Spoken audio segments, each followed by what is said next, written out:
Hello, people. Welcome to another edition of A Dose of Drew. And tonight, it is our second review here on Friday Night Knives. And this is the Artisan Cutlery Eagle. This is in D2 flipper with that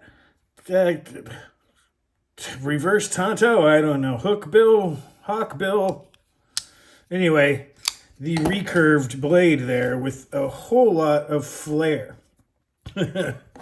I gotta admit, I definitely want to get this one just to see how it worked.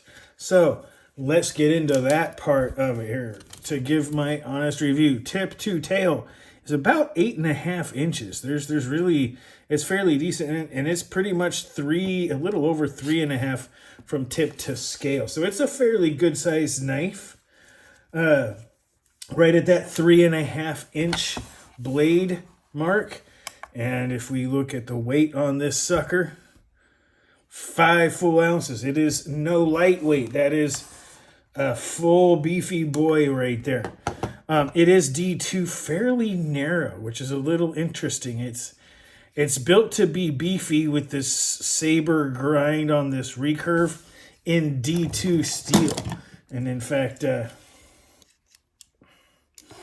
grab a little bit of the blade stock here. See a 146 thousandths on that one. And yeah, let's see if I can get it behind the edge as though it matters here. But I'll try and get something on this D2 just to...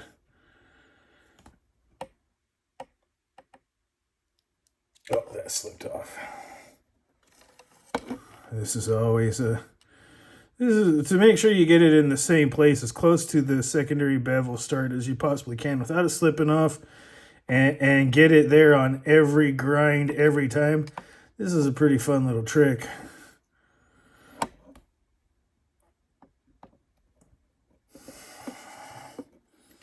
Dang it. There we go. 26.5 thousandths approximately.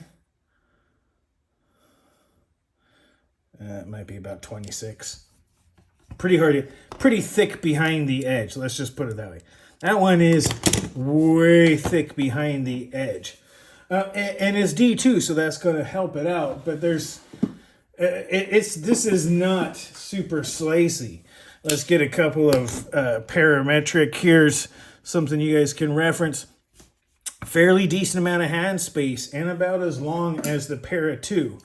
And obviously, if it is as long as Para 2, it is somewhat larger than the Para 3 lightweight.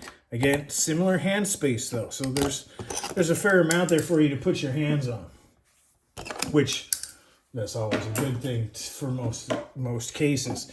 And it is just a blur, as you can see, significantly larger, though hand space isn't as much more than you might think. And not just any leak, but a random leak. You can see it's a longer full-size knife. There's a couple of other things that go along with it we'll get back to here in a minute as part of the design. And with a couple of other favorites here, the Benchmade Bug Out. It is obviously larger, and the Civivi Alimentum. Again, larger than both of those, but you know, it is what it is. And of course, this is it next to my Wiener, but as you can see, even though it is larger than my Wiener, it has a problem pointing in the right direction. All right, let's get into the damn nice part. Design, aesthetics, mechanics, noteworthy points, intended purpose, cost to value ratio, expectations, and request if there is to be a damn nicer. All right, first a little bit. Design. It's unique. The height of it when it's closed easily matches that of the paramilitary 2, and it does it for more of its length, which that's a pretty high, that's a tall knife, so that's not really particularly great. Some people might like it. For me, it's too much. The other is it's got a big blade, so you got to give it a nice light switch flick, or it's really easy to fail. That's relatively thick blade stock there, and there's a lot of it on D2 to help give it strength, because this is going to gather stuff, and let's be real, it does cut. Right, this cuts pretty darn well for what it is. but it tends to tear, right? And that's not, if you think it's just the paper, here's a Mordax, right? So it tends to tear its stuff. And with that hawkbill, recurve, eagle, raptor bill or whatever, yeah, this is the kind of thing that you might need to do like fibrous. You would use it to like harvest plants or cut stuff that's very fibrous-y. A lot of the times you can use the serrated. This is just kind of a chopper. And while it has this nice dip in the back, when you choke up on it, it requires you to choke up on it to use it. And if you come back here, it kind of sets itself off. That might be nice to some people, but for me, it's just a little bit off. My pinky doesn't quite hang off, and it doesn't quite fit. And so this part right here doesn't sit where it should, kind of on the pad. It sits right on the point. So the only way this knife actually fits my hand is to run a bit. Now, this is a discontinued model. You can find them for cheap. It's one of the reasons I got this to try out this hook bill. It's not too bad on the design mechanics, but it's definitely fitting for a particular purpose and a particular hand size, and we'll come back to that in a minute. As far as the aesthetics go, look, it looks kind of cool. It's definitely got a theme. It's got kind of the hook bill, the sweep. They call it the eagle. I can see kind of a design thematic to it, and I do like that. One of the high points of it is that it looks cool. There's just got the swedge. It's got the thick, tough steel. It's got a nice chunk of D2. It's light switch only, right? And there's full. There's where it actually starts to engage the thing. There's so much gap between there and the breakaway point.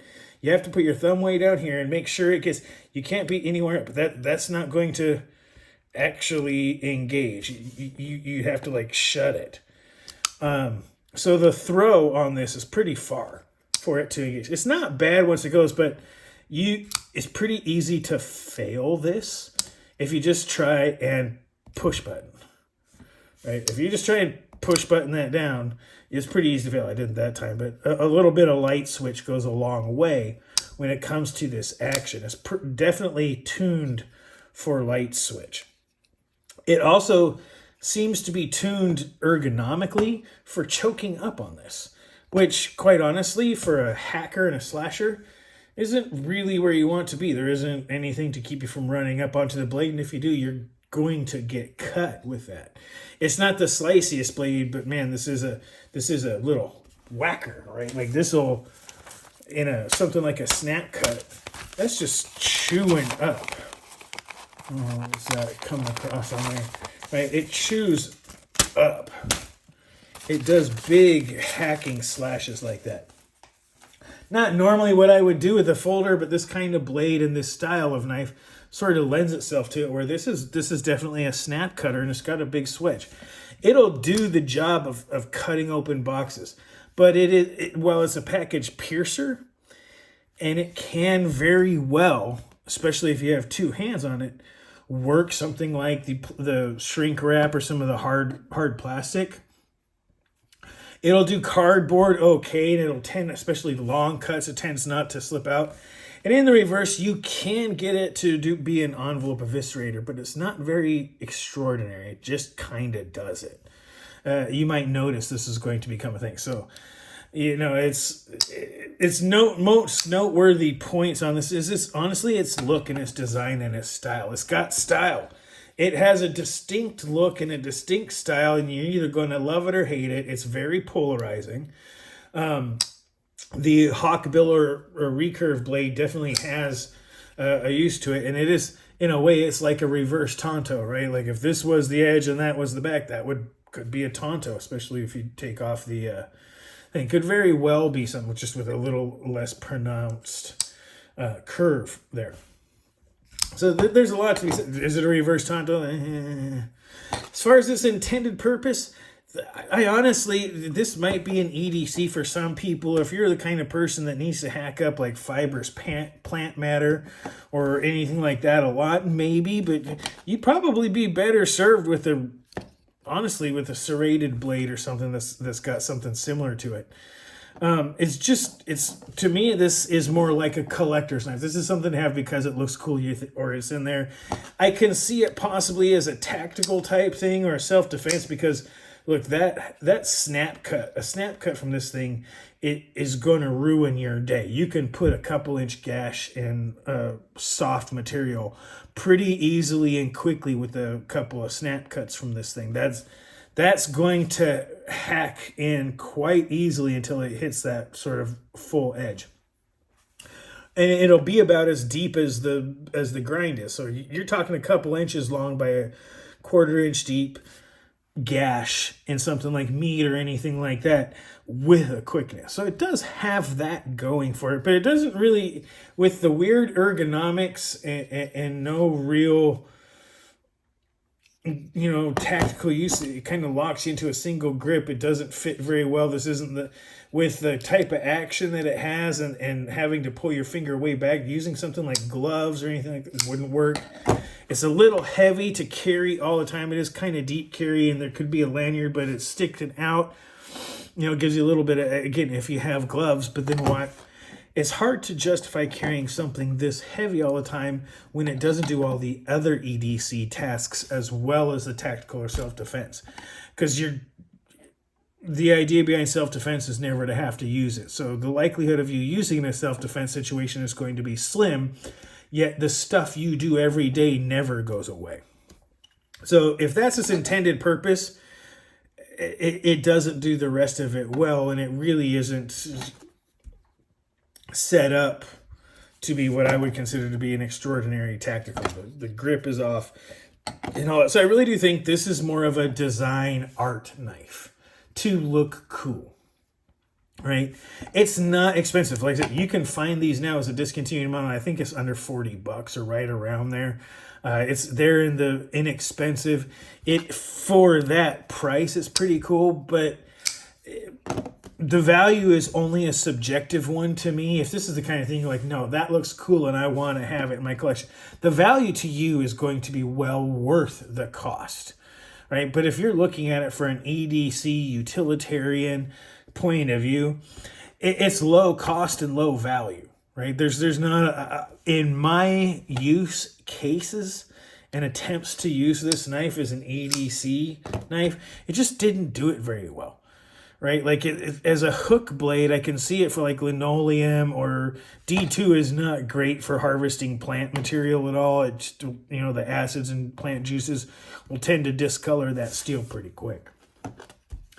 So its cost to value rate, its cost is low, but its value is middling at best. I would give it about a 50 to 60. You can use it, but it's tough.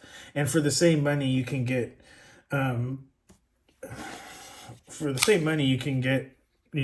better EDC blades that perform EDC tasks much better. So yeah, its value is kind of low. I wasn't expecting too much from it because it isn't outgoing. It does look weird, and I understood from looking at it that's the kind of hawkbill or recurve knife would be. I just wanted to see what Artisan and Cutlery do. Now it's not a bad execution. The detent is light. The finger tab has a really, really bad breakover angle. That's probably the worst bit right there. Like, you could have it break right there, right? And so instead of all the way down there, so I could have my thumb way up here and it would still break right there, right? And then down. Give a lot more room for the thumb. That's almost, on something that seems to have so many other stuff, that's almost unforgivable. There's no reason to have that long of a detent.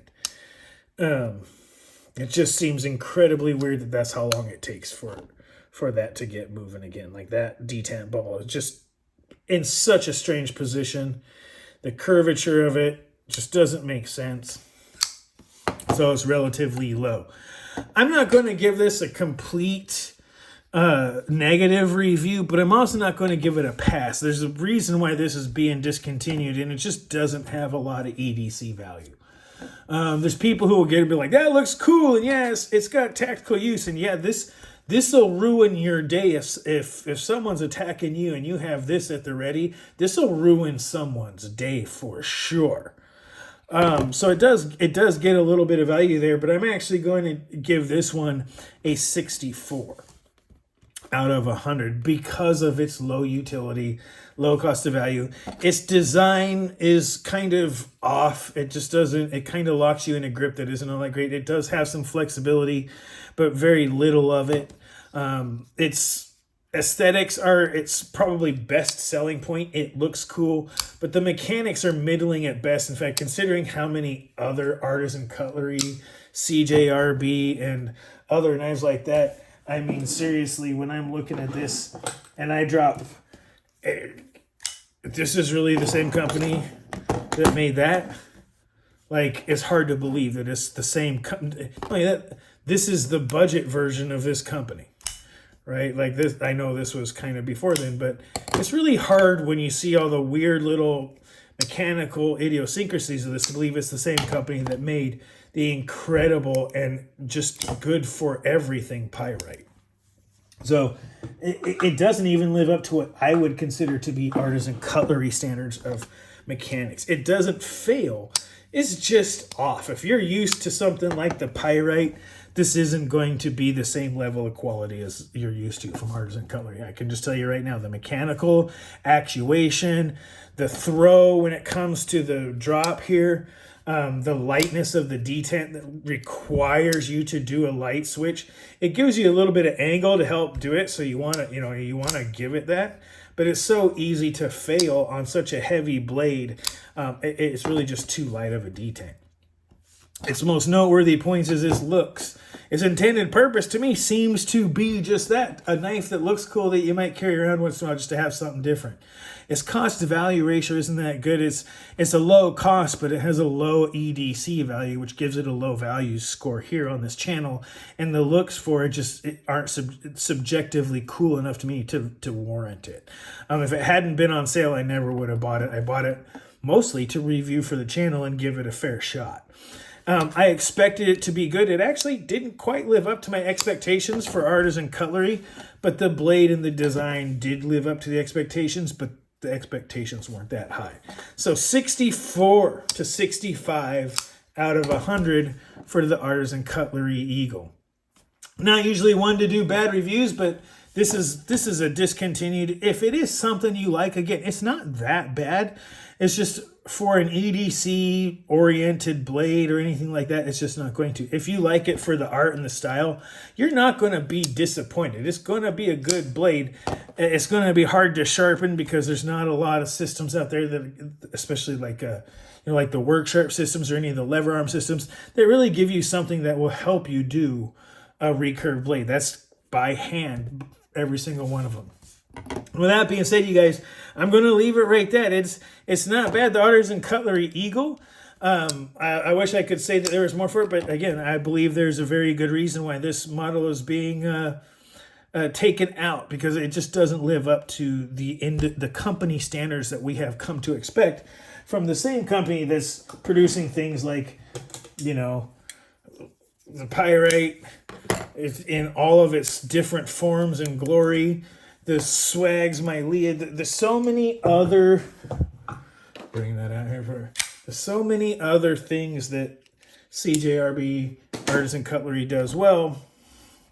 This doesn't live up to it. So I hate to say it, but I'm glad they're getting rid of it. Sure, some people may disagree. If you do like it, by all means, leave something down in the comments.